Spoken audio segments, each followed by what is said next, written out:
गर्मी में मायके वर्सेस ससुराल की नींद।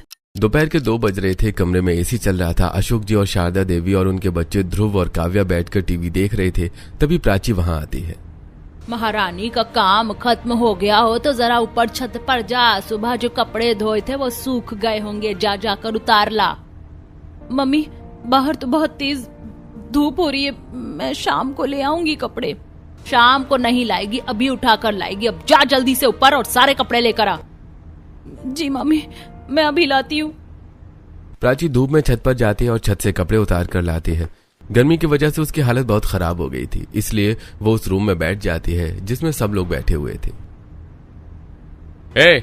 तेरी हिम्मत कैसे हुई इस एसी वाले कमरे में बैठने की? उठ यहाँ से।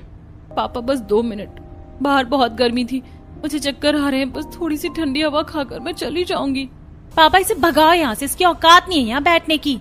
तूने सुना नहीं क्या? जा अपने उस कबाड़ वाले कमरे में जा, यहाँ हमारे साथ बैठने की तेरी औकात नहीं है। पापा प्लीज ऐसा मत बोलिए।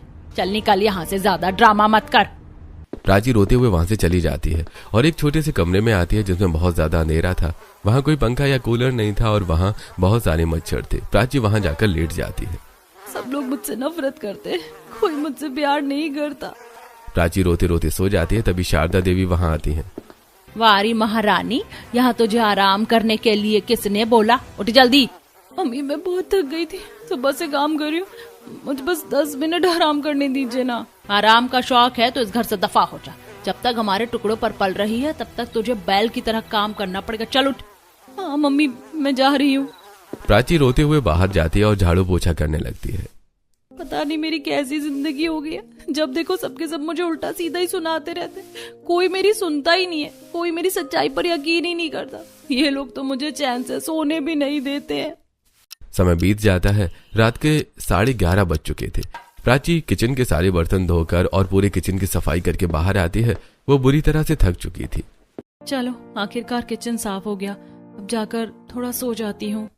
प्राची अपने अंधेरे वाले कमरे में जाकर लेट जाती है। मच्छरों और गर्मी की वजह से उसे नींद नहीं आ रही थी, लेकिन वो फिर भी आंखें बंद करके सोने की कोशिश करती है। कुछ देर बाद ध्रुव और काव्या वहां आते हैं।